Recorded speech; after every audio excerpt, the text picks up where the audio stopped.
একটা খবরের প্রতি আপনাদের দৃষ্টি আকর্ষণ করছি। ভার্জিনিয়ায় জয়ের দুই বাড়ির সন্ধান জব্দের উদ্যোগ দুদকের। দুদক কিভাবে জব্দ করবে এটা আমি জানি না। এটা কি আমেরিকাকে সিগন্যাল দিল?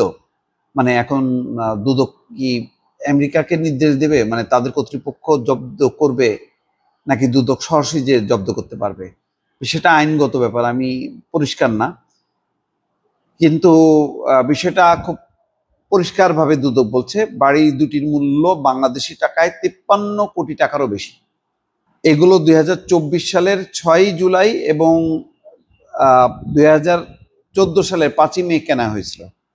দেখেন, জুলাই আন্দোলন যখন তুঙ্গে, ওই সময় 6 জুলাই একটা কিনছে লেটেস্ট।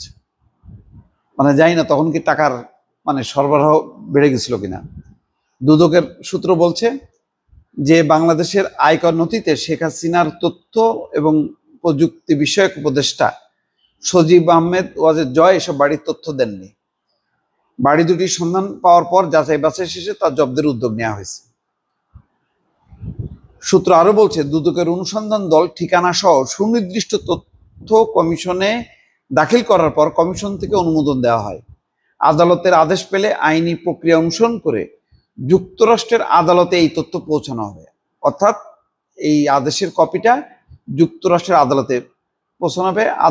যুক্তরাষ্ট্রের আদালত এটা নিশ্চয়ই যাচাই বাছাই করবে, তারপরেই হয়তো জব্দ হবে। ইতিমধ্যে যদি তিনি মার্কিন নাগরিকত্ব নিয়ে নেন তাহলে তো আর একটা বিষয়, মার্কিন আইনে আবার কি আছে সেটা একটা দেখার বিষয়, যার ভিত্তিতে যুক্তরাষ্ট্র সরকার বাড়িগুলো জব্দ করতে পারে। দুদক সূত্র আরো বলছে, জয়ের নামে যুক্তরাষ্ট্রে আরো 13টি বাড়ি এবং একটি শপিং মলের মালিকানার অভিযোগ রয়েছে, যেগুলো তদন্ত চলছে।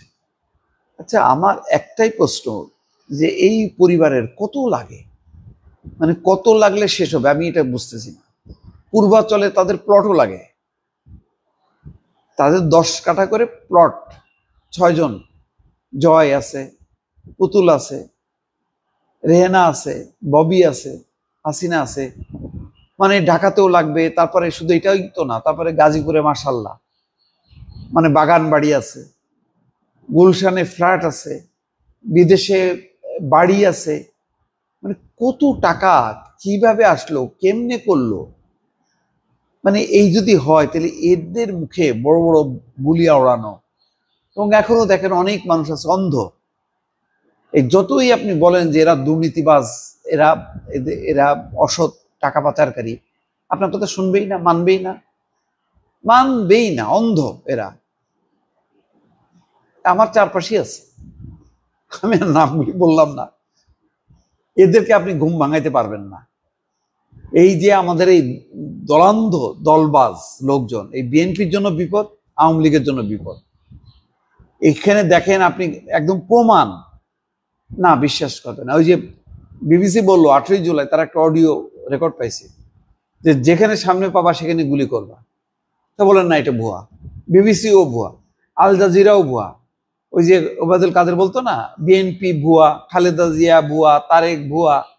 এই ভুয়া করতে করতে এখন দেখা যাচ্ছে যে এখন এই ইউনূস সরকারের বিরুদ্ধেও ছেলেবেলেরা ভুয়া ভুয়া করতেছে। মানে যাবতীয় খারাপ কিছু প্রচলন সব দেখবেন যে আওয়ামী লীগ শুরু করছে, দুর্নীতি লোপাট টোপাট করছে, মহা সুখে আছে। আর এখানে এই যে পলকের মতন ছেলেবেলেরা এখন কান্নাকাটি করে বাঁচতেছে না।